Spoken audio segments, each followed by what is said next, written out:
Kakinada beach front park ను అభివృద్ధి చేసి పర్యాటకంగా తీర్చిదిద్దేందుకు సంసిద్ధులుగా ఉన్నామని రాష్ట్ర పర్యాటక సాంస్కృతిక సినిమాటోగ్రఫీ శాఖ మంత్రి కందుల దుర్గేష్ స్పష్టం చేశారు. Kakinada MP Thangella Uday Srinivas, Kakinada rural MLA Pantham Nanaji, joint collector Rahul Meena ఆర్డీతో కలిసి మంత్రి కందుల దుర్గేష్ కాకినాడ బీచ్ పరిసర ప్రాంతాలను పరిశీలించారు.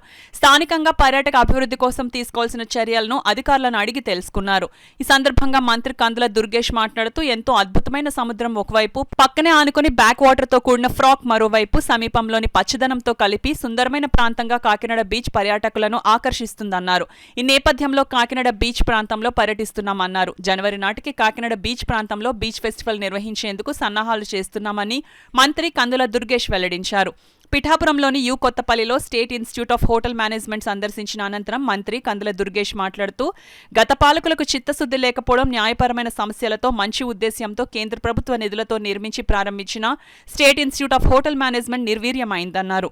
ఈ అంశంపై ప్రత్యేక దృష్టి సారించిన ఉప ముఖ్యమంత్రి పవన్ కళ్యాణ్ మార్గదర్శకత్వంలో స్థానిక నాయకత్వంతో కలిసి త్వరితగతిన న్యాయపరమైన చిక్కులను అధిగమించి అందుబాటులోకి తెస్తామన్నారు. అనంతరం కాకినాడ ఎంపీ తంగళ్ల ఉదయ్ శ్రీనివాస్ మాట్లాడుతూ కాకినాడ పార్లమెంట్ పరిధిలోని state institute of hotel management లో స్థానిక విద్యార్థుల కోటా అంశం ఆలోచించాలని కోరారు.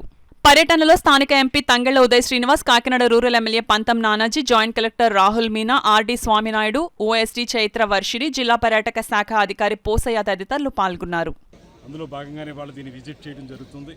దీని తర్వాత ఇక్కడి నుంచి స్టేట్ ఇన్స్టిట్యూట్ ఆఫ్ హోటల్ మేనేజ్మెంట్ని కూడా విజిట్ చేస్తాం. వీటిని మళ్ళీ ప్రజలకు అందుబాటులోకి తీసుకురావడానికి ఏం చేయొచ్చు అనేటువంటి కార్యక్రమం. ఇవాళ కేంద్ర ప్రభుత్వం యొక్క సహకారంతో స్వదేశీ దర్శన్ అనేటువంటి పథకం కింద ఈ కార్యక్రమాలను ప్రారంభించారు గతంలో. అయితే వీటిని పూర్తి చేయడంలో కానీ, లేదా డిస్ప్యూట్ ఉన్నప్పుడు డిస్ప్యూట్ని రిజాల్వ్ చేసే విషయంలో కానీ ఎక్కడా శ్రద్ధ వహించలేదు గడిచిన ప్రభుత్వం. అందువల్ల ఇవాళ మేము డిస్ప్యూట్ ఉన్నటువంటి కొంత ప్రాంతంలో వారితోటి స్థానిక ఎమ్మెల్యే గారు, ఎంపీ గారు, నేను మాట్లాడి అది రిజాల్వ్ చేస్తాం.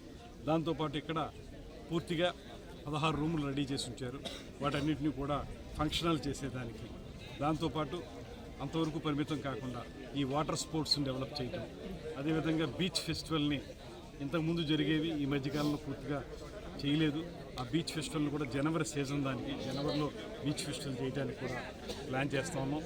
దాంతోపాటు జెట్ స్కీస్, అదేవిధంగా వాటర్ స్పోర్ట్స్ అన్నింటినీ కూడా ఇందులో ఏర్పాటు చేసి దీన్ని ఒక సుందరమైనటువంటి ప్రాంతంగా తీర్చిదిద్ది వెంటనే అక్టోబర్లోనే దీన్ని ఫంక్షనల్గా చేయాలని ప్రయత్నిస్తాం.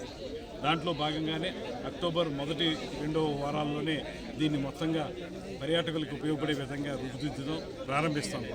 ప్రారంభించడం ద్వారా ఇంకా ఏమైనా మిగిలిపోయి ఉంటే వాటిని అంచెలంచెలుగా కంప్లీట్ చేస్తాం.